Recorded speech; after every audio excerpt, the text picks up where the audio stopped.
Se você é eletricista, trabalha na indústria e não conhece cada uma dessas informações aqui que vem na plaqueta dos motores elétricos, fica comigo nesse vídeo que eu vou te falar de cada uma delas. E a primeira, essa aqui, né? Nós temos um 3 e um tiozinho. Significa que o motor é trifásico e, portanto, de corrente alternada, né? Se tem fases, é de corrente alternada. Aqui nós temos a carcaça do motor. Isso aqui é pertinente a cada fabricante. São modelos diferentes de carcaça e cada carcaça vai ter dimensões específicas e, portanto, então você consegue buscar essas informações que são relacionadas não a questões elétricas e sim a questões mecânicas, estruturais do motor. Nós temos aqui em seguida a potência do motor, que é dada em kW e também em cavalos. Cavalos aqui a gente pode considerar HP também, né, que vai ser CV e HP é muito próximo do outro, então vai ser aproximadamente 100 cavalos ou 100 HP. Essa medida em kW, 75 kW, não é a potência elétrica do motor que ele vai consumir lá da sua fonte de alimentação. 75 kW é a potência mecânica que o motor consegue fazer na ponta do seu eixo. Então, depois eu vou falar sobre isso aqui está relacionado com o rendimento que está aqui embaixo. Nós temos aqui a classe do motor, essa aqui é um IR3, e essa classe ela diz respeito ao rendimento do motor. Então tem outras especificações e cada uma delas com rendimentos diferentes. Aqui é a informação de que se trata de um motor de indução e do tipo gaiola de esquilo também chamado, né? Esse tipo de motor ele é fantástico. Nós temos uma simplicidade muito grande porque o próprio estator vai induzir correntes parasitas no rotor e esse rotor ele pode ser muito simples, até chamado de gaiola de esquilo porque se assemelha um pouco com isso. E aí não é necessário ímãs e, enfim, é um motor muito simples e por isso ele é tão popular também. Aqui ao lado nós temos o fator de serviço, que nesse caso é de 1.25. Isso significa que o motor pode ter uma corrente 1,25 vezes maior do que a corrente nominal, sem ter problemas aí de funcionamento. Então, se você multiplicar a corrente nominal por 1.25, esse valor resultante ainda vai estar sendo considerado como normal, não vai causar maiores problemas aí para o motor. Apesar disso, essa corrente não deve ser levada em consideração na hora de projetar uma máquina, por exemplo, que vai utilizar um motor elétrico, porque no longo prazo, obviamente, a vida útil do motor vai ser encurtada. Então, o fator de serviço é o quanto que ele suporta de corrente a mais, além da corrente nominal. Isso para trabalhar continuamente, né? Aqui nós temos a frequência do motor, nesse caso 60 Hz. Aqui as tensões que esse motor suporta, né? Consegue trabalhar com 220, 380 ou 440. É muito importante prestar bastante atenção nisso, porque se você for fazer uma partida estrela-triângulo, por exemplo, para trabalhar com tensão de 220, você precisa ter pelo menos as tensões de 220 e 380. Agora, se você quiser trabalhar com alimentação de 380, para montar uma partida estrela-triângulo, o motor precisa ter o fechamento em 660 volts também. No caso, esse aqui não tem, então, para trabalhar com tensão de 380, você não consegue fazer uma partida estrela-triângulo. Então, prestem atenção na hora de comprar o seu motor, caso for utilizar com partida estrela-triângulo, porque eventualmente pode não ser compatível, né? Então, 220, 380, se a tensão de utilização for 220, ou 380 e 660, caso a tensão de alimentação vai ser 380. Aqui nós temos as correntes nominais, considerando as tensões nominais. É bom lembrar que esses valores que estão na plaqueta aqui, eles são valores nominais.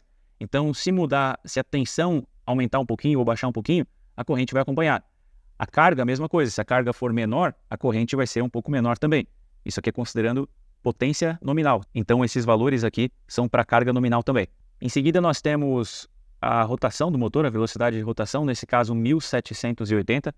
Essa rotação aqui, ela já considera o escorregamento, né, que é a diferença aí entre a velocidade do rotor e a velocidade estatórica, né, a velocidade síncrona. O motor ele vai forçar uma rotação de 1800 nesse caso aqui. Como nós temos um certo escorregamento, cai para 1780. O rotor não consegue acompanhar a velocidade que o motor tenta impor. Por que é 1800? Porque é um motor de 4 polos. Se fosse um motor de 2 polos, seria 3600. Aí tem motores também de 6, de 8 polos, e aí cada um com velocidades diferentes, que vai variar também de acordo com o escorregamento. Nós temos aqui o fator de potência. Eu já falei muito sobre o fator de potência aqui no canal. Vou deixar uma playlist aqui no card para quem quiser aprender mais sobre isso. Nesse caso, esse motor aqui com carga nominal, o fator de potência é 0,85. Esse fator de potência ele piora à medida que o motor está trabalhando com uma carga menor. Já falei também sobre a correção individual do fator de potência dos motores, que apesar do fator de potência piorar, não é necessário aumentar a potência do capacitor na correção individual. Vou deixar esse card aqui também. E nesse caso, então, o fator de potência é 0,85. Aqui nós temos o regime do motor, e esse regime ele é relacionado ao número de partidas e ao tempo em que o motor vai ficar ligado. S1 é o regime contínuo. Vou fazer um gráfico aqui onde o eixo vertical vai ser a temperatura e o eixo horizontal vai ser o tempo. E o motor, quando ele é ligado, ele vai aquecendo rapidamente até que chega numa temperatura que ele para de aquecer, que é uma temperatura de equilíbrio, onde os mecanismos aí de refrigeração do motor eles conseguem equilibrar essa temperatura. E o regime contínuo considera que o motor vai ficar ligado por mais tempo a partir do momento em que ele encontra esse equilíbrio de temperatura. Estou explicando com palavras simples aqui, né? De repente, se você tiver interesse, eu posso fazer um vídeo específico sobre esse tema. Tem regimes de utilização onde o motor é desligado antes desse equilíbrio, então esse regime aqui, o S1, é onde nós temos um tempo de utilização maior do que o ponto aqui onde ele encontra esse equilíbrio, né? Tem outros regimes também. Aqui o rendimento do motor, isso aqui é bem interessante, inclusive para o cálculo de fator de correção de fator de potência também, porque aqui nós temos uma informação muito relevante, 95,4%, né? Isso aqui é quanto que o motor consegue converter a energia elétrica em potência na ponta do eixo. Se nós pegarmos aqui, deixa eu abrir uma calculadora, se nós pegarmos aqui a corrente, a tensão do motor, que é 220, vamos considerar essa primeira tensão, 220, vezes a corrente na tensão de 220, né? Se nós fizermos com 380, tem que considerar essa corrente aqui. Se fizer com 440, tem que considerar essa corrente aqui. Sempre vai dar o mesmo resultado, tá? Mas acompanhe aqui comigo. 220 vezes 242. Então, tensão vezes a corrente. O que é tensão vezes a corrente? É a potência, né? Só que nós temos aqui um circuito trifásico, então vou multiplicar por 1,73 também. Aqui nós temos a potência aparente, 92 kW de potência aparente, é muito maior do que o 75, que é a potência ativa na ponta do eixo. Então, 92 kW. Eu vou multiplicar por 0,85, que é o fator de potência, porque eu quero saber a potência ativa total. Então, eu tenho aqui 92.105, quer dizer, 92 kW, né, a potência aparente. Vou multiplicar pelo fator de potência, o resultado é a minha potência ativa que o motor vai consumir, 78.000, ou seja, 78 kW. 78 kW. Agora eu vou multiplicar 78 kW pelo rendimento, que é 95,4, 95,4, e o resultado é 74, quase 75 kW, que é justamente a minha potência aqui na ponta do eixo. Então o rendimento, ele pode ser utilizado também, se eu pegar a potência na ponta do eixo, que é 75, e dividir pelo rendimento, dividir por 0,945, que eu estou transformando esse percentual aqui num valor decimal, né? Dividindo isso aqui, eu tenho 79. São valores aproximados que envolvem arredondamentos aqui, né? Mas eu tenho 79. 79 é aproximadamente a minha potência consumida pelo motor. Então, através do rendimento, eu consigo ter esse valor aqui, então, de potência consumida pelo motor, que é importante para fazer o cálculo da correção de fator de potência. A potência que nós temos na ponta do eixo, a potência líquida, desconsiderando as perdas, né? Desconsiderando as perdas, ela não é importante para fazer a correção de fator de potência. É importante a potência que realmente está sendo consumida, né? E para isso nós temos que considerar as perdas e por isso o rendimento. Aqui, IP sobre IN, 8,5, isso significa que a corrente de partida direta, se eu fizer uma partida direta nesse motor, a corrente ela vai ser de 8,5 vezes a corrente nominal. Então, pego a corrente nominal, se for em 220 é 242, se for em 380 é 140, multiplico esse valor por 8,5, eu vou saber o pico de corrente que dá na partida desse motor quando partido de forma direta. Aqui nós temos a classe de isolamento, isso aqui diz respeito à temperatura máxima do bobinamento do motor. Essa classe aqui, F, ela significa que o bobinamento pode chegar até 155 graus. Então, é a temperatura ambiente, 40, mais uma elevação de 105 graus. 115, na verdade, né? 115 graus de elevação mais os 40 ambiente, vai chegar nessa classe F aqui, que é 155. A classe H, que é uma classe que suporta mais temperatura, é 180 graus. E tem outras classes, né? Isso vai a partir do A. O A é 105, o E é 120 e o B é 130. Aqui nós temos o ΔT, para quem está lembrado das aulas de física e sabe que o delta sempre está relacionado à variação, né? Então é a variação de temperatura. Nesse caso, esse motor aqui, a variação de temperatura é 80 graus.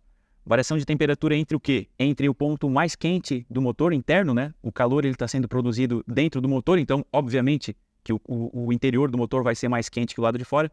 Então, a maior temperatura encontrada no motor é 80 graus mais quente do que a temperatura de fora. Quanto maior for a transferência de calor do motor, quanto mais eficiente for o sistema aí de ventilação, os materiais utilizados também para que se consiga transferir o calor de dentro para fora, quanto maior for essa transferência, menor vai ser esse valor aqui. Então, é bacana que se tenha o menor valor possível aqui, porque isso significa que dentro do motor a temperatura não é tão maior do que dentro, né?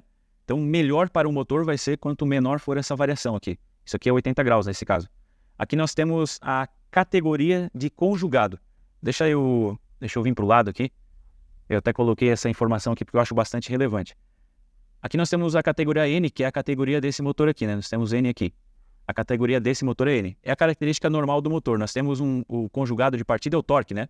Então nós temos um torque do motor que ele começa já bem alto, ele dá uma queda à medida que o motor vai ganhando velocidade, então ele acaba caindo um pouquinho. No começo é alto, ele cai um pouco, depois ele atinge o pico de torque, ele vai crescendo até atingir o pico de torque do motor, que está mais ou menos ali com 70%, 80% da velocidade do motor. E aí, quando chega em 100%, esse torque vem ao nominal. Lembrando que isso aqui é um percentual, né? Então, o que isso significa? Que nós temos mais torque, no caso 150% mais torque do que o torque nominal do motor, quando ele está com velocidade zero, ou seja, quando ele está partindo, né? À medida que a velocidade aumenta, vai caindo um pouco esse torque, depois aumenta, nós temos um pico de torque que passa um pouco de 200%, né? E aí depois ele cai até chegar no valor nominal, que é o torque normal do motor, torque normal. Quando nós temos um motor de categoria H, que é uma categoria diferente da N, né? Nós temos mais torque na partida e mais torque também no pico, que esse torque a mais, ele se mantém por algum tempo, depois vai lá para o torque nominal. Com velocidade nominal, nós temos torque nominal. Isso é padrão. A categoria N é utilizada para... É a categoria normal, é utilizada para a maior parte das aplicações. A categoria H é utilizada para cargas com maior inércia. Então, se tem alguma carga aí que tem uma esteira, por exemplo, que tem uma inércia grande aí para partir, de repente vale a pena ir para um motor, escolher um motor da categoria H. A categoria V, vejam só, a categoria D, vejam só, o torque de partida é muito alto desde o começo já. Então, se você tem ainda mais inércia na partida, precisa de muita força na partida, ou se você tem, por exemplo, pode ser uma ponte rolante, por exemplo, né, que precisa de muito torque, ou picos de torque também. Se tem uma prensa, por exemplo, uma prensa, ela tem picos de torque muito grande, nesse caso vale a pena trabalhar com motor de categoria D. Então, o torque ele já começa muito alto na partida, só que ele, a partir do momento que passa aí dos cerca de 60 Hz mais ou menos, esse torque ele passa a ser menor, inclusive, do que os motores de categoria H ou categoria N. Então tem que ver bem certinho qual que é o que se encaixa aí na sua utilização. Mas é importante frisar aqui, voltar a falar que na velocidade nominal nós temos torque nominal, independente da categoria aqui do motor. Então isso é relevante aqui, a categoria é relevante nas velocidades intermediárias aí abaixo de 100%. Voltando aqui para o nosso motor, para a nossa plaqueta, na verdade, já falei aqui da categoria, né? Então, aqui, temperatura ambiente. Temperatura ambiente para a qual esse motor foi projetado é até 40 graus, até 40. Se for acima disso, você vai ter que utilizar um fator de correção, como é com os cabos também, né? Tem fator de correção quando você trabalha com vários circuitos dentro de um mesmo eletroduto, por exemplo. Você precisa diminuir a capacidade do condutor. Nesse caso do motor também. Se trabalhar com temperaturas acima de 40, a potência dele de 75 vai cair para valores menores. Você tem que fazer essa correção. Então o fabricante ele vai te dar essa tabela com a correção de acordo com a temperatura. Aqui nós temos o grau de proteção. Isso aqui define a proteção do motor contra a entrada de partículas sólidas e também a entrada dos líquidos. O primeiro algarismo, ele é referente, esse primeiro 5 aqui, ele é referente à entrada de partículas sólidas. O segundo algarismo é referente à entrada de líquidos. Tem vídeo falando sobre isso aqui, eu não vou ser tão repetitivo, mas cada número aqui significa um índice de proteção. Tem vídeo, vou deixar um card aqui para quem quiser acessar.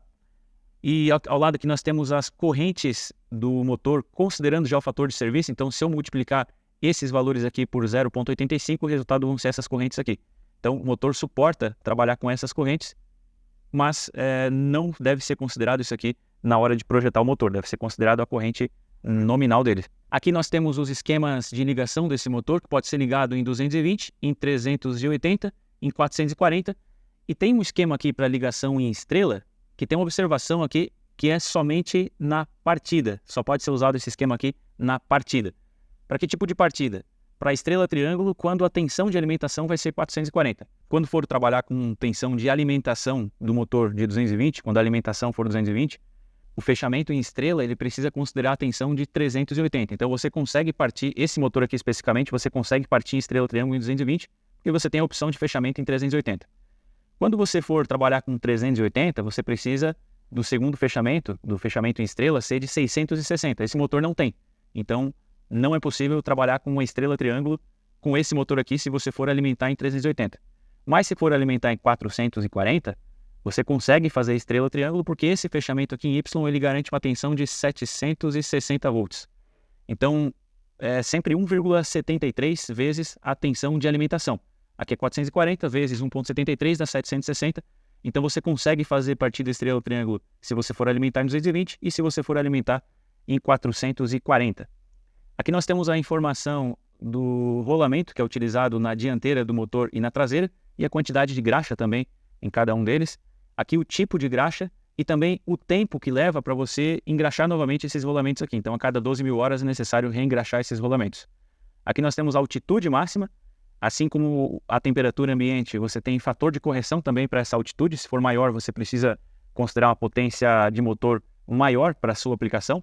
Ou caso você já tenha um motor, você vai ter que considerar uma carga menor. E por fim, nós temos aqui o peso desse motor aqui para você considerar nos seus projetos. Então nós encerramos aqui todas as informações que tem no motor. Se você ficou com alguma dúvida, deixa um comentário. Se você gostou do vídeo, se aprendeu alguma coisa com ele, comenta também o que achou, porque isso me ajuda a continuar gravando aqui para o canal. Deixa o like, se inscreve, ativa o sino de notificações e dá uma olhada nos vídeos que eu deixei nos cards aqui também, porque provavelmente eles vão te ajudar com alguma informação nova também.